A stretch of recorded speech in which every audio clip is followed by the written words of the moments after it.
I want you to know this isn't personal." The lie hung in the air between us like smoke. Brenda O'Malley, 6 months into her reign as CEO of Megamart, sat across from me in Conference Room A, her manicured fingers drumming against the mahogany table. She was everything corporate America loved. Harvard MBA, silver-streaked blonde hair pulled into a power bun, charcoal Armani suit that probably cost more than most employees made in a month. The kind of executive who spoke in buzzwords and viewed humans as cells on a spreadsheet. She couldn't meet my eyes. "My name is David Reeves. For 28 years, I was the guy nobody noticed at corporate parties, but everyone called when the supply chain hiccuped. Regional Director of Supply Chain Operations, a title that meant I kept 47 distribution centers running like Swiss watches, making sure products flowed from warehouses to stores without anyone thinking about the complexity behind it. 50 years old, 3 weeks from retirement, and sitting in a conference room that smelled of leather and lies. The board has decided to streamline operations," Brenda continued, sliding a manila folder across the table. The Megamart logo on its cover, that cheerful yellow sun I'd spent weeks optimizing for printing costs back in 2003, seemed to mock me. "Your position has been deemed redundant." Redundant. Like a spare tire. Like the safety mechanisms she'd been cutting from our quality control processes. I opened the folder with steady hands, though my pulse hammered in my throat. Standard severance package, 2 months' pay, COBRA health coverage through year-end. I flipped through each page, looking for what I knew wouldn't be there. No mention of my performance bonus. $400,000 tied to the supply chain optimization system I'd built over 3 years of 80-hour weeks. The system that had saved Megamart $47 million in the last quarter alone. What about my performance bonus? I kept my voice level, professional. 28 years of corporate poker had taught me that showing emotion was showing weakness. Unfortunately, the terms specify active employment at the time of payout. She stood, smoothing her skirt, already dismissing me from her attention. "Security will escort you out. We'll need your keycard and company laptop immediately." The words hit like physical blows. Security, escort. Like I was a thief, not the man who'd built the invisible architecture that kept this company breathing. "Thank you for your years of service," she added, heading for the door. The click of her Louboutin heels on marble sounded like a countdown timer. But Brenda O'Malley had made one critical mistake. She'd assumed I was exactly what I appeared to be. A quiet, methodical company man who colored inside the lines and would shuffle away in defeated silence. She had no idea what I'd been documenting for the past 5 years. The security guard who appeared at my office door was young, maybe 25, with the awkward bearing of someone who'd rather be anywhere else. His badge read Tom Chen, and I noticed his hands shaking slightly as he watched me pack. "I'm really sorry about this, Mr. Reeves," he said quietly, glancing down the hallway to make sure no one was listening. "This is messed up. Everyone knows you're the reason the supply chain works. My cousin works in the Phoenix warehouse. Says your system is the only thing that makes sense in this place." "Just doing my job, Tom." I placed my personal items in the cardboard box he'd brought. A spider plant my daughter had given me 5 years ago. To bring some life to this corporate prison, Dad. A coffee mug that read, "World's Okayest Boss," from a team Secret Santa exchange. A wooden paperweight my late father had carved from California oak, worn smooth by decades of my unconscious fidgeting during conference calls. 28 years reduced to a box I could carry with one arm. The walk to the parking lot felt like a funeral procession. Employees averted their eyes as we passed, the news already spreading through the corporate whisper network. I saw Janet from accounting peer out of her cubicle, her face stricken. Marcus from logistics started to approach, then thought better of it when he saw Tom's security uniform. My 2012 Toyota Camry waited in space 247, the same spot I'd claimed since they'd repaved the lot in 2010. Silver paint fading at the edges, coffee stain on the passenger seat from the morning Katie was born, and I'd raced to the hospital. The car had 186,000 miles on it, but it was paid for and it ran. Sarah kept suggesting we buy something newer, but I'd always been more interested in reliability than appearances. The drive home took 37 minutes. I knew because I'd made it roughly 6,000 times. My hands found the familiar turns without conscious thought. Right on Maple, left on 3rd, merge onto Highway 101. My mind was elsewhere, spinning through possibilities and plans. 5 years ago, I'd first encountered Brenda O'Malley's name in a Wall Street Journal article about the Pinnacle retail bankruptcy. Something about the story had bothered me. A thriving company with strong fundamentals suddenly imploding. The engineer in me didn't like when systems failed without clear cause. So I'd done what I always did. I'd started collecting data, not corporate secrets, not stolen files, just public information, available to anyone who bothered to look. Sarah was at the kitchen table when I walked in carrying the box, red pen in hand, surrounded by 5th-grade essays about my hero. My wife of 25 years looked up, and her face told me she already knew. Teachers have their own intelligence networks, and news traveled fast in our suburban community. Sarah Martinez Reeves was the daughter of Mexican immigrants who'd built a teaching career on fierce intelligence and boundless compassion. Where I was quiet and analytical, she was warm and direct. Black hair now streaked with silver, reading glasses perched on her nose, wearing the blue cardigan I'd given her last Christmas. She set down her pen and stood. "When?" was all she asked. Effective immediately. 3 weeks before retirement. The bonus? Gone. The fury that flashed in her dark eyes could have powered a small city. That's theft, David. Legal theft, but theft. Yes, I said simply, setting the box on the counter. The spider plant listed sadly to one side. Sarah, I need to show you something. Something I've never told you about. She followed me to my home office, what she jokingly called the cave, for its lack of natural light and abundance of filing cabinets. Diplomas on the wall marked my journey. UC Berkeley, Engineering, 1996. Photos tracked Katie's growth from gap-toothed kindergartner to confident Berkeley graduate. An old desktop computer I'd built myself hummed in the corner, its guts upgraded over the years, but the case still the original beige tower from 2008. I unlocked the filing cabinet in the corner. Sarah had always assumed it held old tax returns and mortgage papers. She was half right. 5 years ago, I began, pulling out the first folder. I started researching Brenda O'Malley. Started with Pinnacle Retail, where she was CFO when they collapsed. The folder was thick with printouts, SEC filings from the EDGAR database, bankruptcy court documents, all public record, news articles from the business press. I'd highlighted the key passages in yellow, connected dates with handwritten notes in the margins. Look at the pattern, I said, spreading papers across my desk. March 2019, O'Malley hired as CFO, stock price, $47.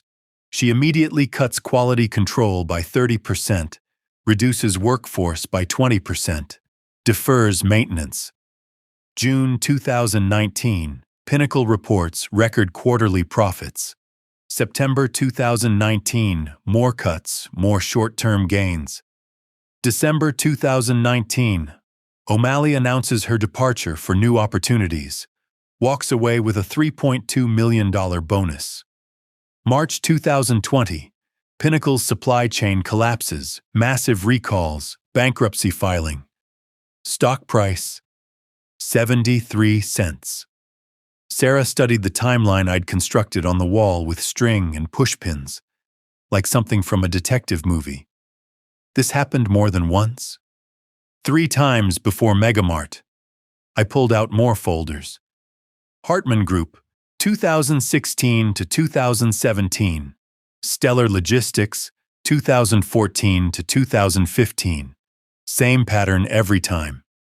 She guts the company's core competencies, inflates short-term profits, cashes out, and leaves. 6 months later, inevitable collapse. And nobody noticed this pattern? Why would they?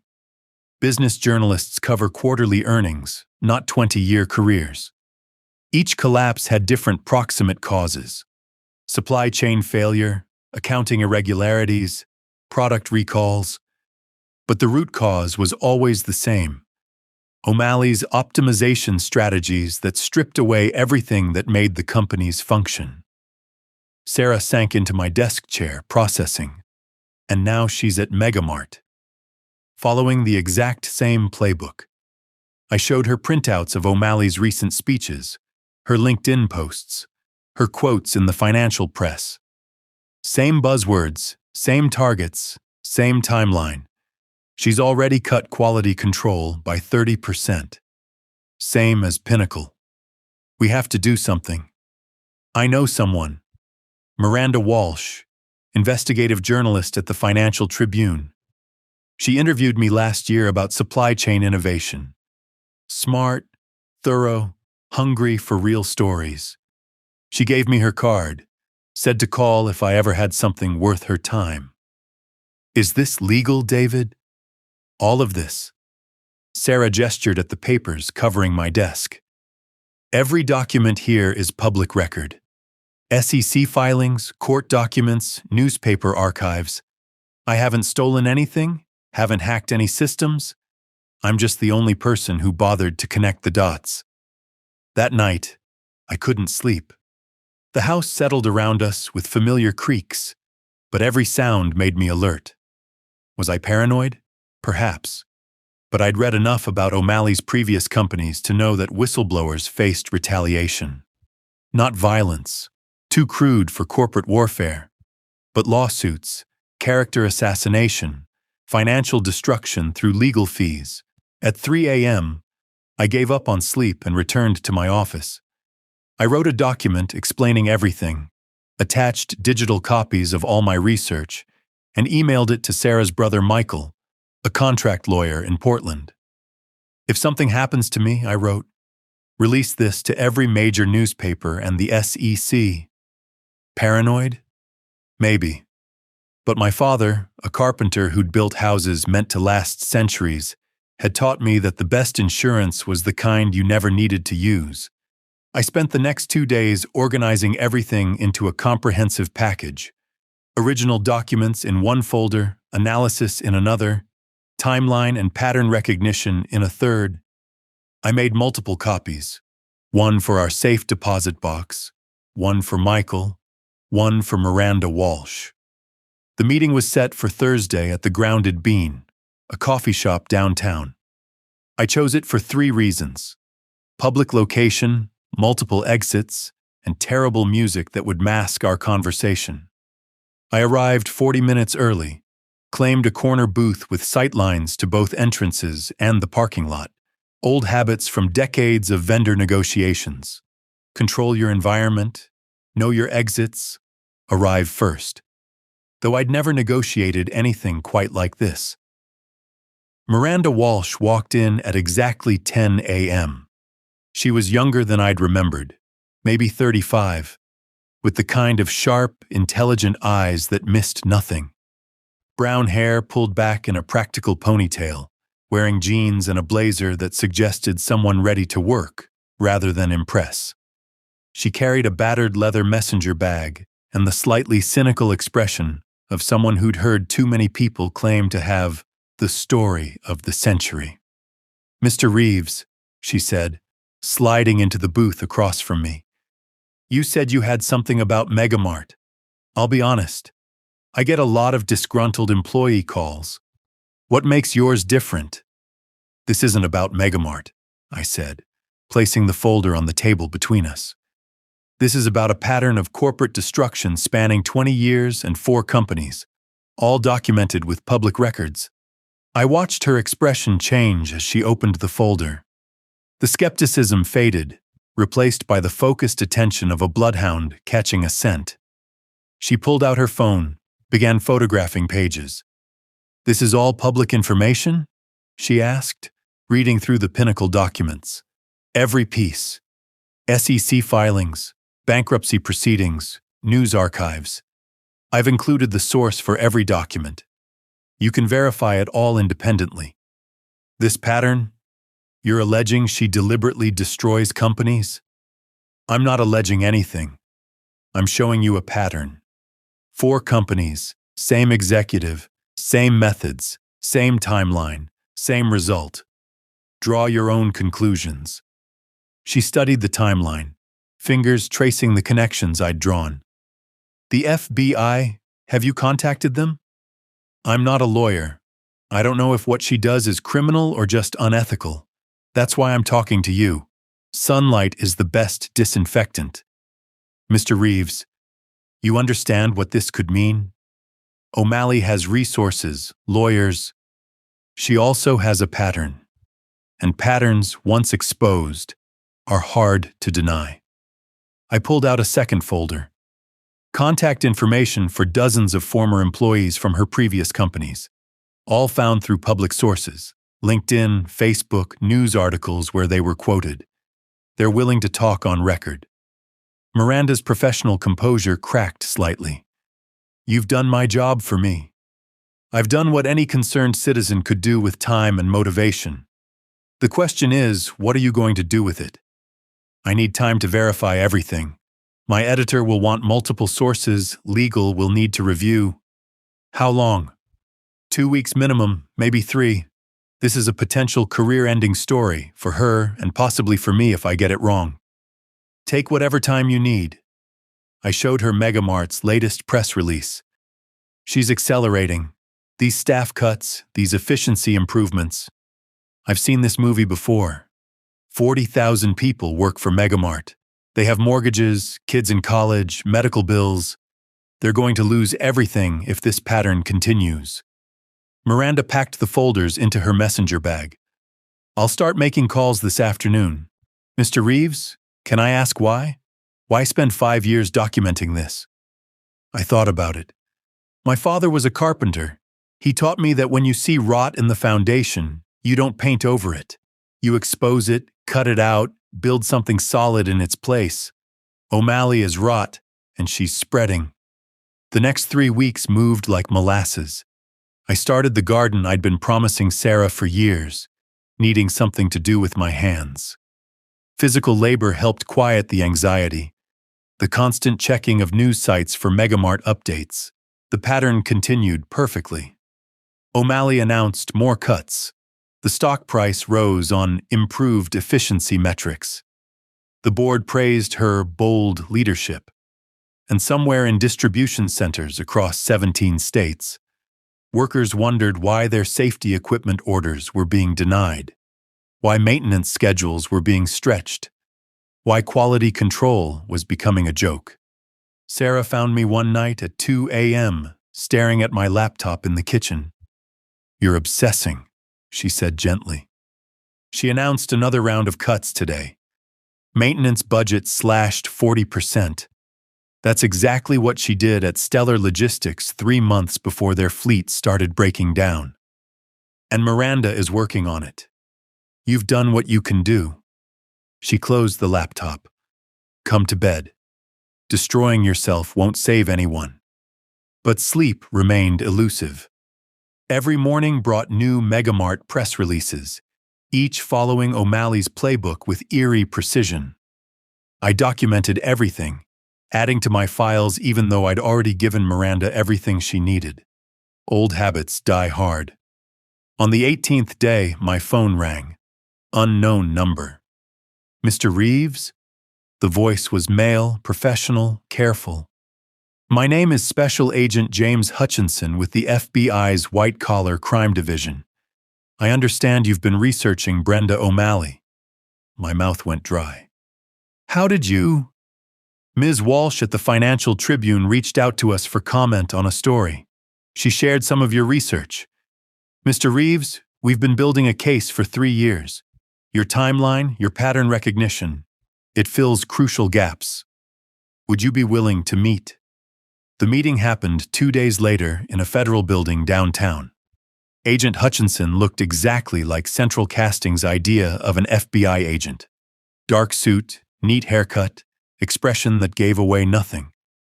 But his eyes lit up when I showed him my complete files. This connection between the Cayman Islands subsidiaries, he said, pointing to a detail I'd noticed but hadn't fully understood. We knew about the accounts but couldn't establish the pattern. This shows clear intent. Is what she does actually illegal? I asked. Destroying companies through incompetence? No. Destroying them while secretly profiting through offshore manipulation? That's fraud, money laundering, possibly RICO? He carefully photographed several documents. Mr. Reeves, your research might be the key to a federal case we'd almost given up on. Saturday night before the story was scheduled to run, I sat with Sarah in our backyard. The garden was taking shape. Raised beds built and filled, tomato stakes in place, the promise of future growth. Are you ready for this? She asked. No, but that doesn't matter. She'll know it was you. Good. I want her to know. I want her to understand that actions have consequences, that someone was watching, that her pattern was visible to anyone who bothered to look. At 3 a.m. Sunday, my phone buzzed. Miranda. It's live on the website. Print edition hits doorsteps in 3 hours. David, brace yourself. This is bigger than even I expected. The FBI confirmed they're acting on your information. This is going to explode. I read the article in the pre-dawn darkness. The headline, The Corporate Killer, How CEO Brenda O'Malley Destroyed 4 Companies and Walked Away Rich. Miranda had crafted a masterpiece, not just my research, but interviews with 37 former employees, financial forensics experts explaining the schemes in layman's terms. Most explosively, confirmation from FBI sources that an arrest was imminent. By 6 a.m., my phone was vibrating constantly. Former colleagues, journalists, even board members. Megamart's stock price began plummeting the moment markets opened. At 8:17 a.m., she called. Mr. Reeves. Brenda O'Malley's voice was arctic, controlled, furious. I know this was you. I don't know what you mean, I said calmly. I've been gardening. Don't play games. That research, that timeline, who else would have bothered? Who else would have cared enough? Anyone who looked could have seen the pattern, Ms. O'Malley. It was all public information. A long silence. Then, you've destroyed everything. No, you destroyed 4 companies and thousands of lives. I just documented it. This isn't over. Yes, it is. Your pattern is broken. Everyone sees it now. She hung up. 3 hours later, news broke that the board had placed her on administrative leave. By evening, she'd resigned to focus on clearing her name. By Monday morning, federal agents were executing search warrants at Megamart headquarters and O'Malley's home. Richard Kwan, chairman of Megamart's board, called Tuesday afternoon. His voice carried the exhaustion of someone who'd been in crisis meetings for 72 hours straight. David, I'll be direct. We need you back. The supply chain system is the only thing functioning properly, and nobody else understands it. Name your terms. Full bonus, paid immediately. Consultant rate at 3 times my old salary. 3 days a week maximum. And complete transparency in all operations going forward. Done. When can you start?